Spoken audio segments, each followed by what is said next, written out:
It's so quiet.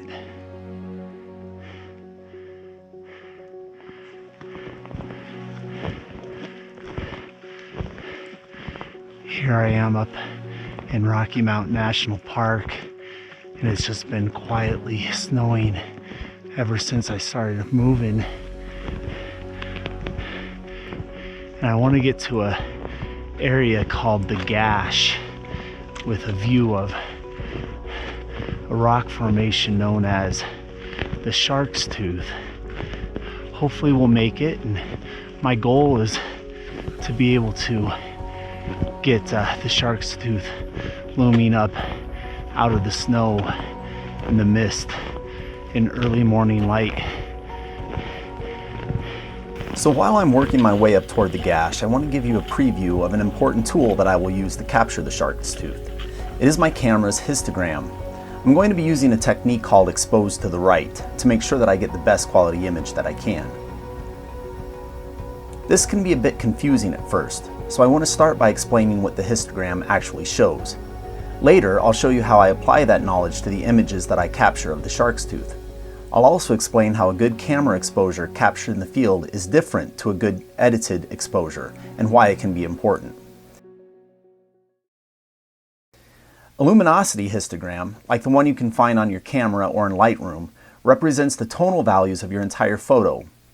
It's like a bar graph with 256 containers that show how many pixels a photo has at each tonal value, from pure black, or 0% exposed on the left of the graph, to pure white, or 100% exposed on the right of the graph. A completely black photo would have all of the pixels in the 0% container for pure black, and would look like this on a luminosity histogram. Notice the white line to the far left. A completely white photo would have all of the pixels in the 100% container for pure white and would look like this on a luminosity histogram. Notice the white line to the far right. A photo that was 50% gray would have all of the pixels in the dead center, or the 50% container. As you add pixels at different tonal values, the histogram will show how many lie within each of the 256 containers that go from pure black to pure white. Understand that there is no such thing as a correct histogram. That being said, it's generally undesirable to have large parts of your landscape photos clipped completely black, or to have your highlights blown out completely white. But the histogram can guide you to make good decisions about how to shoot and edit your photos. As you can see, these two photos have histograms that are very skewed one way or the other, but that's appropriate for these subjects. That being said, there are some good practices that you can use in the field to ensure that you're getting the best quality image that you can. So that little point right there is the Sharkstooth, and I'm hoping to get right down to where those trees are. I'm going to follow this kind of part of the shoulder and then get down there, and I think I'll be able to get a view right up the Gash, which is that narrow ravine that leads up to the Sharkstooth, and see if I can get a good shot.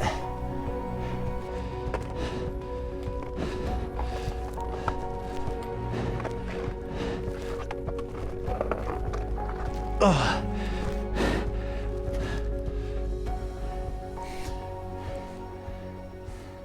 So I've got another composition lined up here. It's almost exactly what you see there. And I'd like to talk a little bit more about the histogram and how to expose to the right. So what I've got going on here is I'm going to take two photos and then show you in the preview what that all means with the histogram. Right now, if I were to just look at the screen in the back, that looks decent exposed. You know, the whites aren't pure white, and I've got some dark blacks here and some gray midtones there.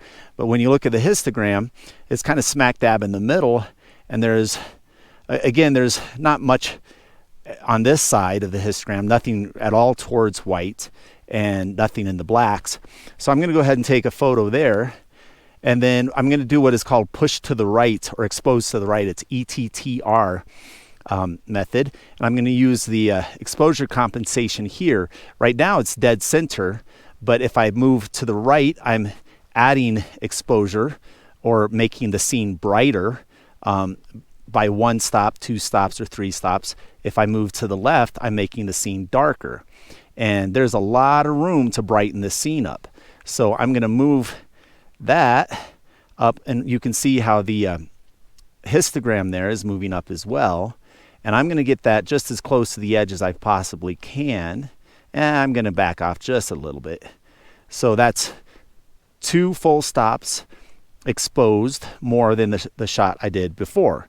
So I'm going to go ahead and take that shot. And now let's look at the previews for those 2 photos. So here is the first shot that I took with the camera's default exposure. As you can see, the brightest areas of the pictures are snow and could be nearly white.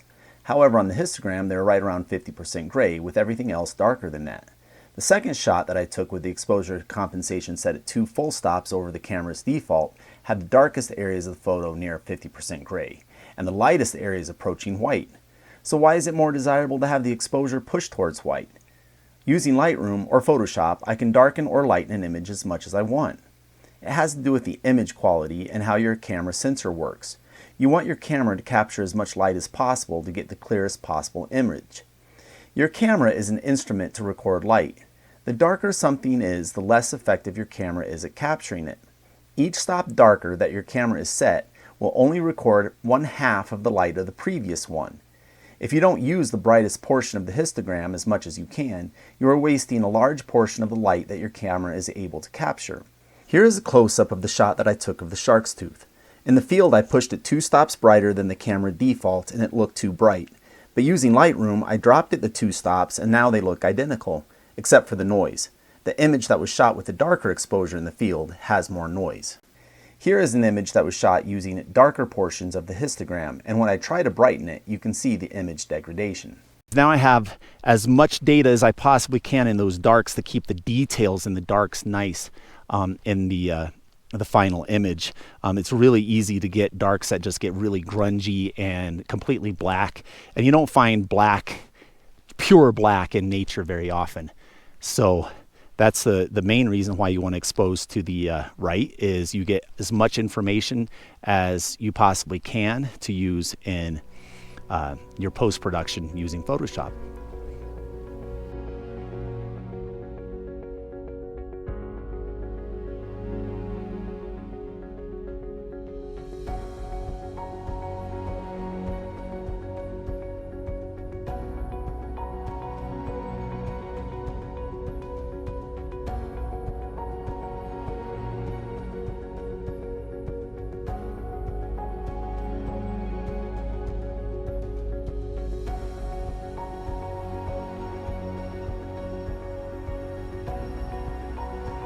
Every time I head to the high country to take photos, I learn more about myself and the art of landscape photography.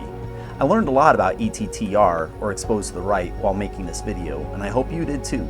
If you haven't yet, please click the subscribe button, and if you like this video, give it a thumbs up and share it with anyone you think might appreciate it. Thanks for watching, and I'll see you next time.